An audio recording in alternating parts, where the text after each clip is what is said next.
Good morning student, this is your second term argumentation pros.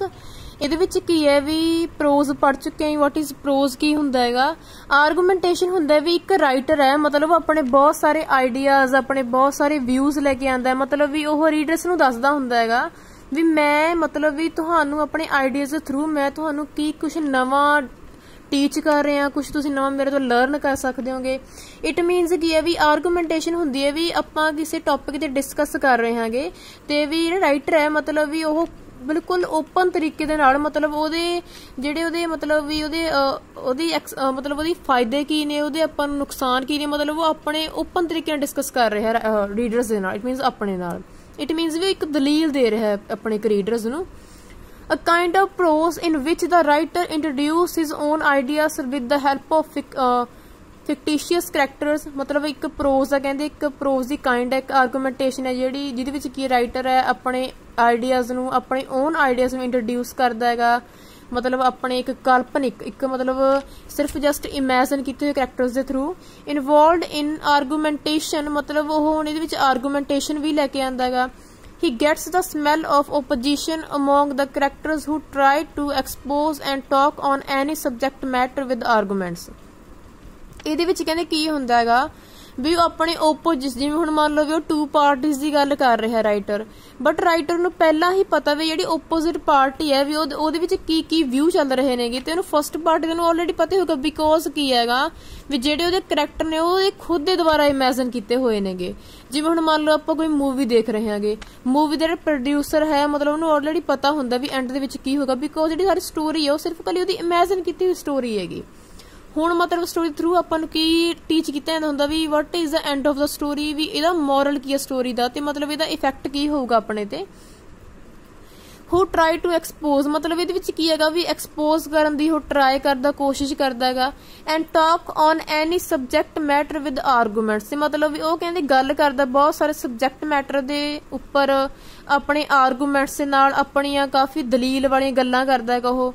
The purpose of argumentation is to convince a reader or listener by establishing the truth or falsity of the proposition।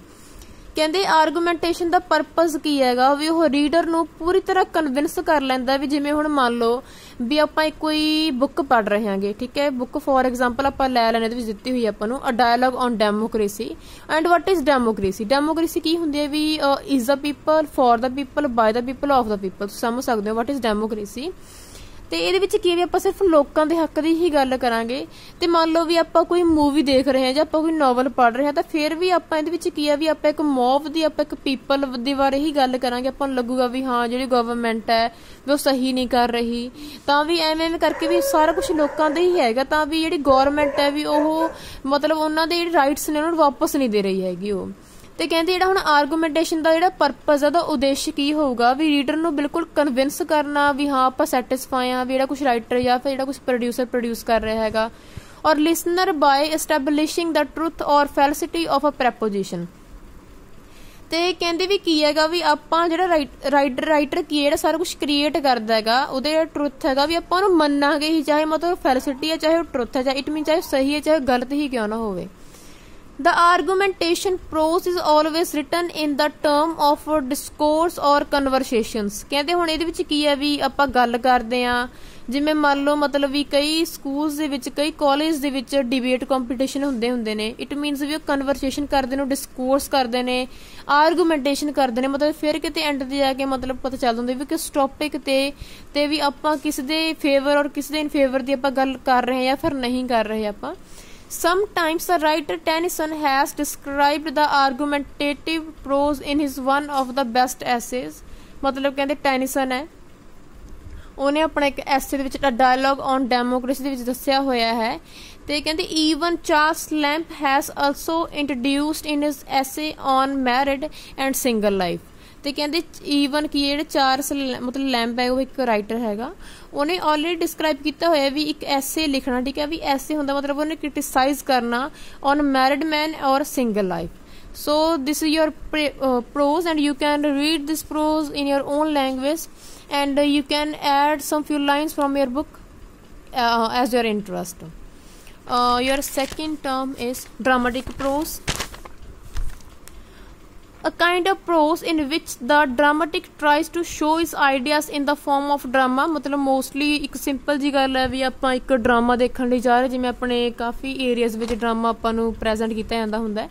The plays and playwrights have been haunted by the feeling that ought to be better if they were dramatic। ਕਹਿੰਦੇ ਵੀ ਗੱਲ ਕੀ ਆ ਵੀ ਆਪਾਂ ਬਹੁਤ ਸਾਰੇ plays ਦੇਖਦੇ ਆਂਗੇ, ਬਹੁਤ ਸਾਰੇ ਆਪਾਂ ਪਲੇ ਰਾਈਟਸ ਦੇਖਦੇ ਆਂਗੇ, ਕਹਿੰਦੇ ਵੀ ਉਹ ਤਾਂ ਹੀ ਹੌਟ ਹੋਣਗੇ ਵੀ ਜੇ ਆਪਾਂ ਨੂੰ ਇਹ ਹੋਵੇ ਵੀ ਇਹਨਾਂ ਨੂੰ ਆਪਾਂ ਇੱਕ ਡਰਾਮਾਟਿਕ ਦੇ ਵਿੱਚ ਹੋਣੇ ਚਾਹੀਦੇ ਨੇਗੇ। The argument is that dramatic characters must be larger than life। ਕਹਿੰਦੇ ਵੀ ਆਰਗੂਮੈਂਟ ਕੀ ਆ ਹੁਣ ਵੀ ਜਿਹੜੇ ਡਰਾਮਾਟਿਕ ਕਰੈਕਟਰਸ ਨੇ ਮਤਲਬ ਉਹ ਕਹਿੰਦੇ ਕਾਫੀ ਲੰਬੇ ਹੁੰਦੇ ਨੇ ਉਹ ਦੈਨ ਲਾਈਫ ਦੇ ਨਾਲੋਂ। And in the same way the dramatic language must be something higher than the prose. ਤੇ ਕਹਿੰਦੇ ਜਿਹੜੀ ਦੀ ਲੈਂਗੁਏਜ ਹੁੰਦੀ ਆ ਉਹ ਵੀ ਹਾਇਰ ਹੁੰਦੀ ਹੈ ਪ੍ਰੋਜ਼ ਦੇ ਨਾਲੋਂ। Which we talk about without knowing it. ਕਹਿੰਦੇ ਆਪਾਂ ਨੂੰ ਪਤਾ ਹੈ ਵੀ ਬਿਨਾਂ ਗੱਲਬਾਤ ਕਰੇ ਆਪਾਂ ਨੂੰ ਜਾਣ ਸਕਦੇ ਹਾਂ। Even the fictitious character are created by the fulfilment of writer's aim. Writer ਆਪਣੀ ਮਨਮਰਜ਼ੀ ਦੇ ਨਾਲ ਆਪਣੀਆਂ ਵਿਸ਼ੇਸ ਨੂੰ ਫੁਲਫਿਲਮੈਂਟ ਕਰਨ ਦੇ ਲਈ ਕਾਫੀ ਮਤਲਬ ਐਵੇਂ ਦੇ ਕਰੈਕਟਰ ਕੀ ਨੇ ਕ੍ਰੀਏਟ ਕਰਦਾ ਹੈ।